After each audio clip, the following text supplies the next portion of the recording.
Hello दोस्तों, नमस्कार। आप लोग कैसे हैं? उम्मीद करते हैं आप लोग अच्छे होंगे, स्वस्थ होंगे, मस्त होंगे। हम एक पचरा गीत लेके आए हैं, आप लोग फुल वॉच करके देखिए और कमेंट में आप लोग ज़रूर बताना हमारा गीत कैसा लगा। मंदिर में बैठी दुर्गा मैया हो, देखा बनी के दुल्हनिया।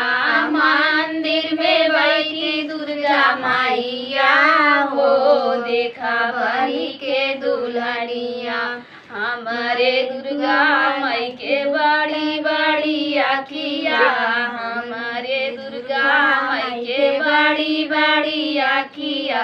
वही आखिया देखें सारी दुनिया हो, देखा बनी के दुल्हनिया। वही आखिया देखें सारी दुनिया हो, देखो बनी के दुल्हनिया। मंदिर में बैठी दुर्गा मैया हो, देखा बनी के दुल्हनिया। मंदिर में बैठी काली मैया हो, देखा बनी के दुल्हनिया। मंदिर में बैठी काली मैया हो, देखा बनी के दुल्हनिया।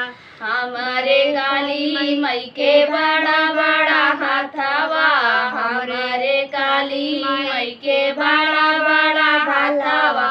वही हाथवा देखी आशीर्वादवा हो, देखा बनी के दुल्हनिया।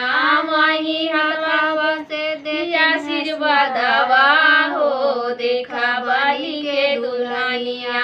मंदिर में बैठी काली मैया हो, देखा बनी के दुल्हनिया। मंदिर में बैठी सातो मैया हो, देखा बनी के दुल्हनिया।